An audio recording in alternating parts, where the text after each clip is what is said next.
That right there was a Russian missile directly hitting a residential block in Ukraine's Ternopil area in the morning, killing 25 Ukrainians, including 3 children.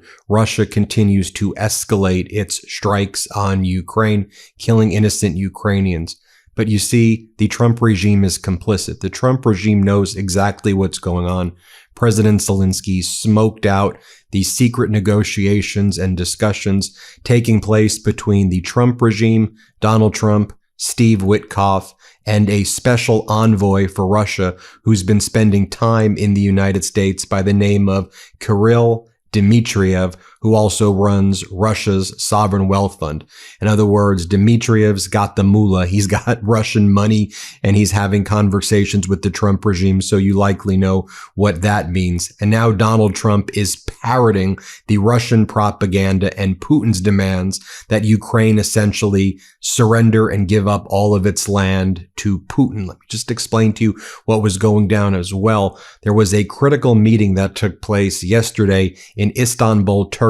It was supposed to be a trilateral meeting between the leader of Turkey, Erdogan, President Zelenskyy of Ukraine, did show up, and Witkoff, the special envoy of the United States, who has no foreign policy experience, but he was Trump's real estate buddy, corrupt dude.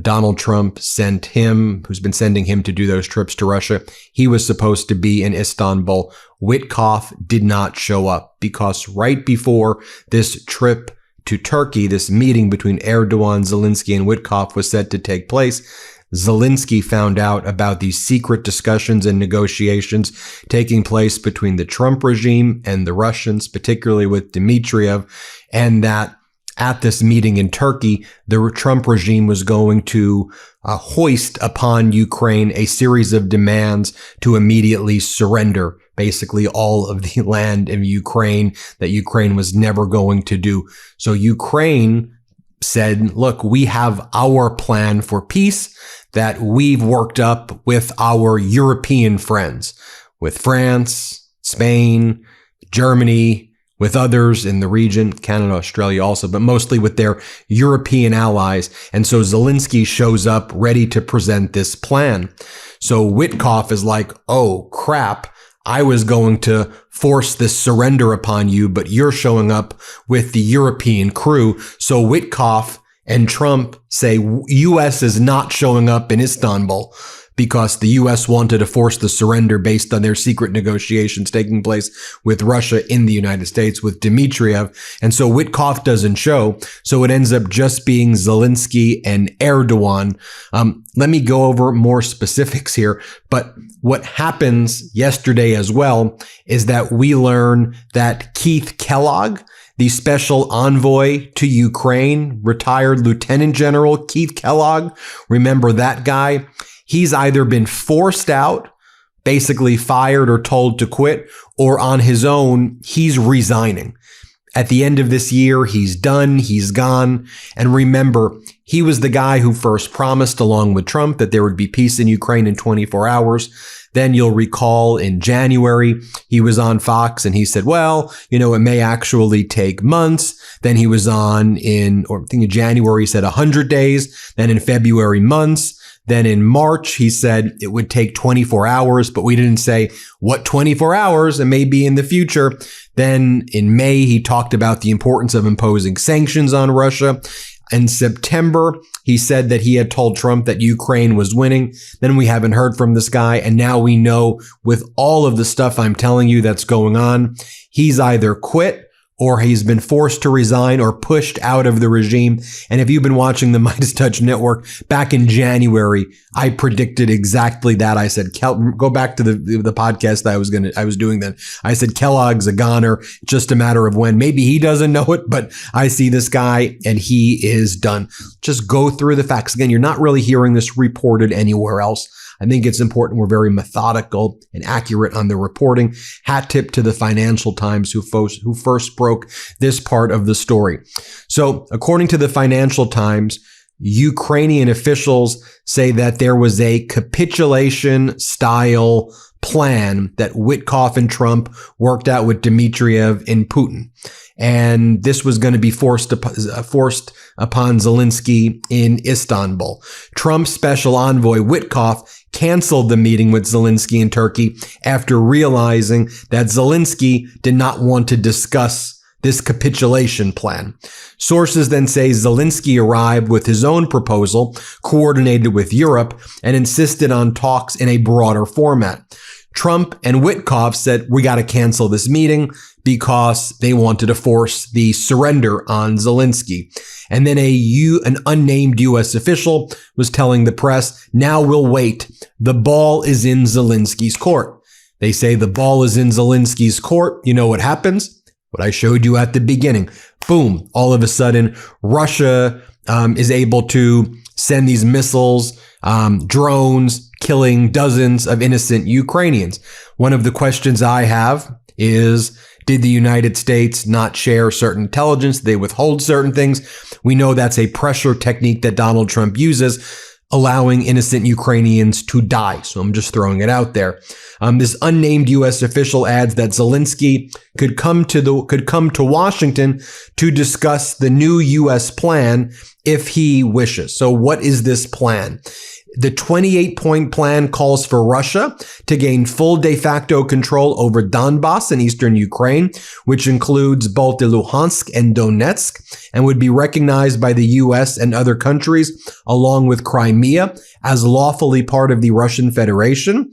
A Ukrainian official claimed the plan also included limitations on the size of the armed forces of Ukraine, limitations on the arsenal of long-range weapons, limitations on security guarantees, basically telling Ukraine, your army can't grow, you can't have weapons, you are at the whims of Russia at this point. It was a horrible, horrible deal. It was total surrender, and Zelenskyy said no way he was going to do it. Here's what Zelenskyy said about just peace for Ukraine before the meeting, but behind the scenes, Zelenskyy and his European allies got the intelligence that the U.S. was working with Putin and Dmitriev to try to sneak attack Zelenskyy and Istanbul and threaten surrender. So then Zelenskyy responded with, here's the European Zelenskyy plan, and then Witkoff backed off. And then you have Keith Kellogg resigning or quitting. Do you see what's going on here? Here's what Zelenskyy says. Play this clip. Thank you for the question. Tomorrow I have a meeting with President Erdogan, first and foremost. We will have a detailed conversation with him about all possible ways and approaches to ensure that Ukraine is able to achieve a just and lasting peace, carefully considering every option to support a fair resolution. And I think it will be quite a substantive conversation, maybe a long one, or maybe not very long. We'll see. I have a good relationship with the President of Turkey. We will talk, and we have some positions and signals from the United States. Well, we'll see tomorrow. Thank you. You ever have that moment where you fall in love with something online, a couch, a jacket, lamp, and then you see the price tag and immediately feel personally attacked? Yeah, that's where dupe.com basically saved me. I tried to buy a nice lamp that was way too expensive, and dupe.com found me the exact same look for a fraction of the cost. It honestly saved me a ton of money. I'm obsessed with Dupe because it fixes that sticker shock moment instantly. Have you ever found the perfect couch or lamp online, then that sticker shock reminds you it's out of reach for your budget? That's why I use Dupe, because it's simple. You just type dupe.com / before any product URL, and Dupe instantly shows you similar and more affordable alternatives. It's perfect for finding the best deals on your holiday shopping. And these aren't sketchy knockoffs. The truth is, most products you see online, from furniture to fashion to gadgets, are mass-produced in the same factories. Brands just slap on different labels and markups. Dupe surfaces those same pieces for way less so that you're not overpaying just for a name. That $5,000 sofa, $1,200 designer handbag, or $800 statement light fixture you've been eyeing, Dupe finds them or something nearly identical for a fraction of the price. It's no wonder Dupe has gone viral on TikTok. Millions already use it to save thousands, sometimes 60, 70, even 80% off, and it's totally free. This holiday season, Dupe is giving away 1 million Dupe points, and you can turn those points straight into gift cards. You earn earn dupe points just by shopping with dupe. No payment, no catch. And want even more? Share dupe with friends. They save, you earn, everybody wins. And here's the kicker. For a limited time, the first 10,000 people who go to dupe.com/Meidas will get 500 dupe points instantly. Redeemable for gift cards. No catch. But spots are limited, so do not wait. That's dupe.com/Meidas for 500 free dupe points today. Use your points and gift cards to make the most of your holiday shopping. Go to dupe.com/Meidas. MEIDAS. So then we learned that Trump's special envoy for Ukraine, Keith Kellogg, told associates he plans to leave the administration in January. 4 sources told Reuters, a departure that would mean the loss of a key advocate of Ukraine in the Trump regime. It's probably the only remaining person in the Trump regime that actually supports Ukraine. More on Kellogg in a second. So you recall my reporting yesterday about the importance of the meeting between Zelenskyy and French President Emmanuel Macron in France, in Paris, where there was a 10-year defense and security pact negotiated between France and Zelenskyy, between Macron and Zelenskyy. And then separately, there was the important meeting that took place between the leaders of Spain and Zelenskyy. So you had that taking place. And go back to my reporting also, because you have Sweden going to Canada to sell fighter jets there. And basically, no one wants to buy American military equipment because everyone realizes America's completely compromised at this point by Putin and by Russia. Want to share this with you as well. So here's the photo back on October 26, 2025, when Kirill Dmitriev arrived. He was meeting with MAGA Republican Congress members like Anna Paulina Luna, you see right there. And he handed her a book titled Great Words of a Great Man. And it is a book involving Vladimir Putin. Here is Putin's special envoy, Kirill Dmitriev, when he arrived in the U.S. in late October. And he claimed he was here to, speak with MAGA Republican Congress members and the Trump regime. And now we know what they were doing. Specifically, they were plotting the Ukrainian surrender together, which Zelenskyy found out was happening. Here's what Kirill Dmitriev said about speaking with the Trump regime. Play this clip. I'm currently in the United States at the invitation of US President. This event was planned long ago. And here's another clip of Dmitriev right here so you can hear him for yourself. Sadly, it is Ukraine that is undermining the necessary dialogue. And it's doing so at the request of British and European actors who want the conflict to continue. The situation in the British economy and the European economy is very unfavorable, and it's important for them to create an image of Russia as an enemy. So we will continue our dialogue with the United States, clearly stating Russia's position, which is that Russia's national interests must be respected, that sanctions and unfriendly measures will have no impact on the Russian economy. They will only lead to growing prices at United States gas stations, because the prices are already going up. Okay, now going back to Special Envoy Keith Kellogg, I want to share this timeline with you right now. The first clip I want to show you, let's build this timeline together, okay?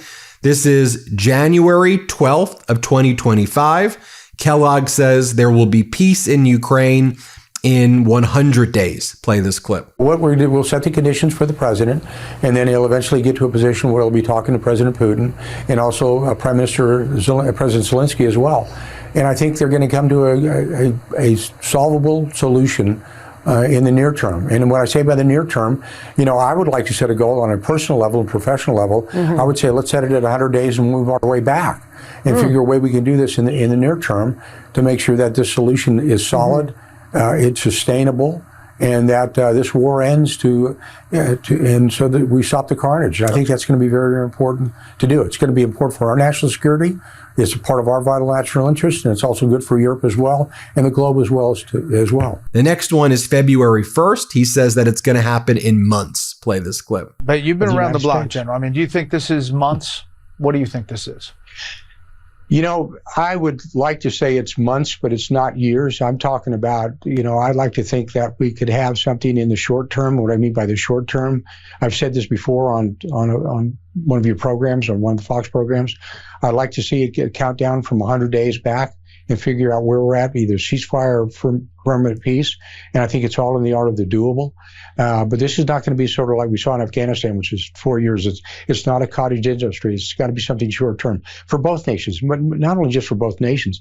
It's good for the United States. It's good for the world as well. If we can stop this fight, stop the killing, which has been horrific, and stop the destruction of the Ukrainian cities. The next clip I'm going to show you is from March. On March 7th of 2025, Kellogg says that, yes, Trump did mean 24 hours, that there'll be peace in 24 hours in Ukraine, but Trump just didn't say which 24 hours it was going to be. Maybe it's years from now, 24 hours, but eventually 24 hours from some period of time, there will be peace. Just think about that. Like, what a ridiculous thing to say. Here, play this clip. But remember what President Trump said. He actually talked about the potential of getting territory back from the Russians. He said that. That's a public comment from him. So which territory? Pardon? Can you tell us? He didn't say. It's almost like, remember the president said he was going to end the war in 24 hours. We didn't say what day. And then Kellogg, May 13th of this year, talks about imposing sanctions on Russia and how there's going to be these serious sanctions, which, they all talk a tough game, but Russia's not been impacted at all by anything that Trump's done. Here, play this clip. I just talked to Lindsey Graham just yesterday. And, the United States has got the Russian Sanctions Act of 2025 really set to go. And he's got well over 70 senators that have signed up for it. And they could be significant sanctions. And we're talking primarily about their central bank, or sanctions on what we call the dark fleet or the shadow fleet, which carries the majority of their illicit oil overseas. And 70% of that comes out of the Baltics, and you can kind of start going after the shadow fleet and attack the economics of it. And we've alerted President Putin to that. Look, this is very serious. These sanctions are very serious. They're harder than we've ever seen before. The Europeans are the same way. And you've got people like Chancellor Merz, the new Chancellor of Germany, who's very, very hard on the new sanctions, which coming out, and which is good. And then the last time we really heard from him, Keith Kellogg, was September 14th, where he speaks at a military conference, and he said that he told Donald Trump that Ukraine was winning. And that's really the last time we heard from Keith Kellogg. Here, play this clip. It's a great question because I was actually asked this question by the President Trump, in the Oval Office probably 6 weeks ago. Same question, and I responded quite forcefully. And I finally said, Mr. President, don't just listen to me. Your chairman of the Joint Chiefs, Dan Kane, is outside. He's out in the outer oval. Bring him in. Ask him that question. He's your principal military advisor. And he did. And Dan said the same thing. Are they winning? Nope. They're not winning. So Putin could say he's winning all he wants. I know what he wants to do. I know he's trying to do it. But right now, that he wants to take all of Donetsk and Kherson and Zaporizhia as well. But it's a slog for him. And it's the Russians. By the way, it's how the Russians fight. I think it's an important thing to know how Keith Kellogg has destroyed his reputation. Keith Kellogg, as Alex Plitza says, Kellogg is a serious person. He's a retired Green Beret who commanded Special Operations Command in Europe in the 82nd Airborne Division. He's a Silver Star recipient for actions in Vietnam with 5 Bronze Stars, including V for Valor. He also fought in Panama and the Gulf War. Like, he's a serious dude who's now just tarnished everything for the Trump regime. So he's gone. Zelenskyy outmaneuvered Trump in Turkey. But now we still see Russia killing the innocent Ukrainians. A lot there to unpack, but who else is covering it the way we're covering it on the MeidasTouch network? I mean, this is serious, important stuff that needs to get more attention, but I hope we laid it out here in a way that you understand. Thanks for watching. Hit subscribe. Let's get to 6 million subscribers. Slava Ukraine. Hey, Midas Mighty, it's Ben, Brett, and Jordy, and we just want to thank you for being the backbone of this movement. This year tested us more than ever, but together we proved that pro-democracy voices don't just compete, we win. We took on the entire MAGA machine, won a Webby for Podcast of the Year, the MeidasTouch podcast, and you were with us every step of the way. And trust us, what we're working on next is bigger, bolder, and built for 2026. Let's keep this momentum going, spread the word, we are just getting started. Shout out to the Midas Mighty!